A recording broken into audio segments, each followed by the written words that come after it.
There on the field, the pride of the Southland band crisply marches into the Giant T.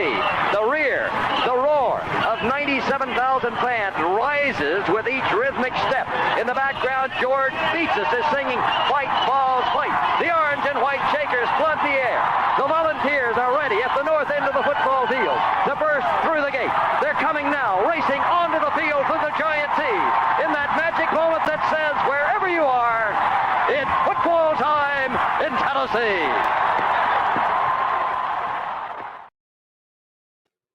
Welcome to the Talkin' VAWLS Network. My name is Boogie Bentley. Got a lot to get into today. Want to talk about a top 150 edge rusher and how Tennessee is moving the needle. We talk a lot about how winning cures everything. Winning is the answer. Yes, it's 2023. The NIL matters, transfer portal matters. All that stuff is important, but winning cures everything. And the VAWLS are moving the needle for Danny Okoye. We'll get into that, but I also want to address some of the rumors, some of the stuff going on with Davison Igbenegson, the corner from Ole Miss. He is still in the portal. We're going to talk about it, but as always, do me a favor, smash the thumbs up just below the video. That's quick, free, easy. It helps the channel. I would greatly appreciate it. Also, if you are new to the Talkin' VAWLS Network, welcome. We're not experts. We're not insiders. We're not media. We're fans. We are for the fans, by the fans. If you like what we do, make sure you subscribe. Click that bell for notifications. You won't miss out when we go live or when we drop a video. We're going to be doing a watch party on Saturday for the Tennessee-Texas basketball game. That's where you, the audience, has an opportunity to come on, watch the game with us. It'll be a good time. Hope you guys will come check that out. But let's talk about it. Let's start, I guess, with the transfer portal, because again, not done yet. And it's interesting because college campuses all across the country, they're starting classes. Tennessee actually started classes yesterday. So Davison Igbenegson, the corner from Ole Miss, still in the portal. He has time. He has time to come to Tennessee, still has time to enroll late. I think it would be important. I think he wants to go through the spring wherever he ends up. Now, at one point, there was talks of Texas A&M, and that makes you immediately think NIL. This is some type of bidding war. They also talked about maybe Davison Igbenegson goes back to Ole Miss. Also makes me think this is an NIL deal. Tennessee's still very much in the mix here. Sounds like Texas A&M, also Georgia was kind of thrown in there at one point.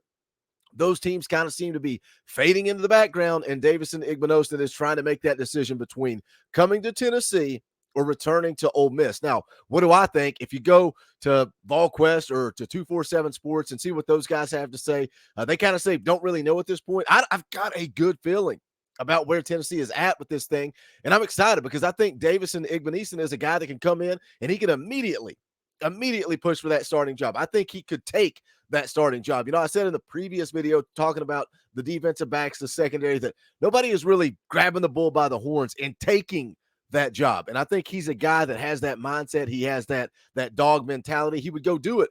Coming out of high school, 4-star prospect, top-ranked player out of the state of New Jersey, 6'2", 185 pounds. But not only was he highly rated prospect coming out of high school, but then he proves it at the SEC level. Freshman, All-American at Ole Miss. Appeared in all 13 games, 10 starts at corner as a true freshman. 37 total tackles, 5 pass breakups. That's something that I'm looking for in the secondary, is those pass breakups. And Tennessee added that with Gabe Jeudy-Lally, and now they are trying to add that with Davison Igbenegson. I know the secondary was a problem last year, but I think if you can add Igbenegson, you've added Gabe Jeudy-Lally, you let Wesley Walker come along, some of those other guys that started to progress last year, I think the secondary can improve.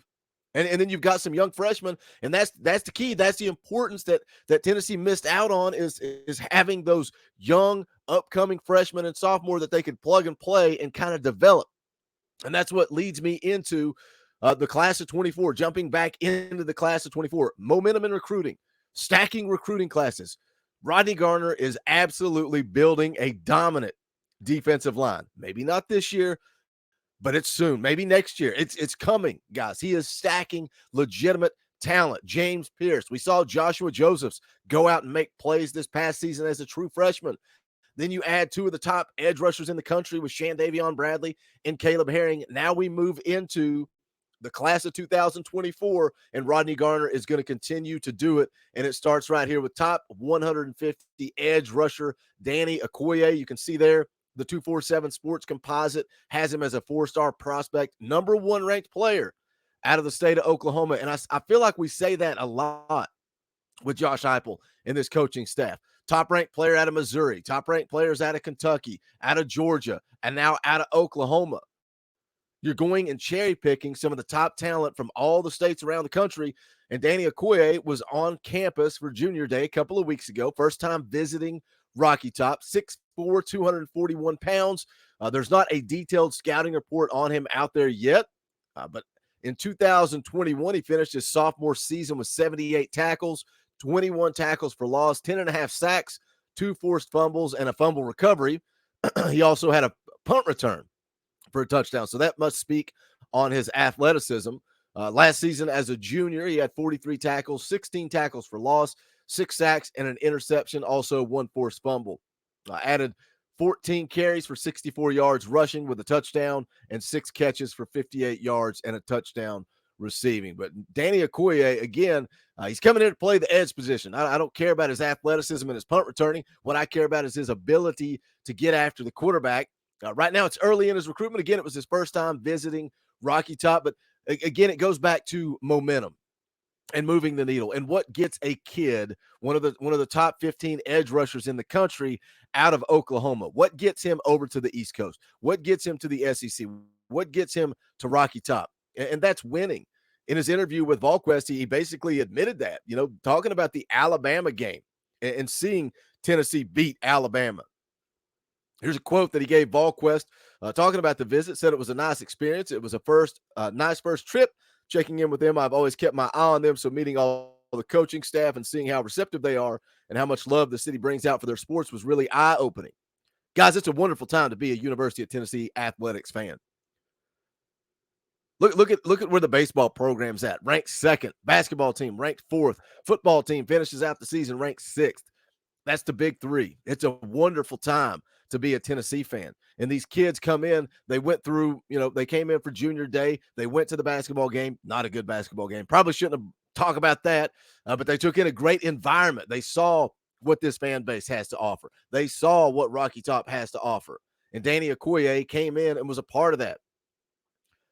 After the visit, everything said and done, says he wants to come back and visit again, either a game day visit this fall or a summer, take an official over the summer, but he's definitely coming back. Now he's planning to take a visit to see old Dion out in Colorado this upcoming weekend. Then he also wants to visit Texas in March, but says Tennessee very much in the mix. He liked the campus, liked what he had to see. Again, came in, went through saw the basketball game, took the tour campus, took in some different things, did the photo shoot that you guys normally see that they do. But the reason I wanted to highlight Danny Okoye is because, again, top 150 edge, top 150 player, top 15 ranked edge rusher, and a guy that could come in and be a difference maker. But the key for me is seeing a kid that comes from Oklahoma, wants to come see what Josh Heupel and this coaching staff has to offer. 11-2. I know things didn't end the way we wanted to. That South Carolina game is going to sting, and it's going to sting for a while. But you still can't take away that this football team went 11-2, and they went out and beat a Clemson team that everybody recognizes. Guys, that's the point. These kids are taking notice of the win over Alabama. They take notice of the win over Clemson because that's the teams that have been at the top. That's the teams that have been dominating. That's how you move the needle, and you start to get that national credibility, and that's where this coaching staff is at. That's where Josh Heupel and this football team is at. People are starting to take notice, and that's how you move the needle in recruiting. You guys know the deal. Hit the comment section. Let me know your thoughts. Kind of jammed a lot into one quick little video here, but I wanted to talk about the transfer portal. Also wanted to spotlight another kid that came in for Junior Day in Danny Okoye, and then kind of blend that into his comments about taking notice because of that Alabama game. So hit the comment section. Let me know what you guys think. As always, smash the thumbs up on the way out the door and go check out the official merchandise of the Talkin VAWLS Network. You can go to bonfire.com/store/Talkin VAWLS. Any and all sport. Greatly appreciated. As always, thank you to the members of the channel for making this thing possible. The ability to for Boogie to get on here and do this thing full time is because of you, the channel members. So if you want to be a part of that, hit that join button down below. It's as little as 99 cents a month. You get access to custom Talkin' Vols emojis, fan call-ins, all kinds of fun perks and benefits. But that's going to do it for this one. This is the Talkin' Vols Network. My name is Boogie Bentley. Go Big Orange.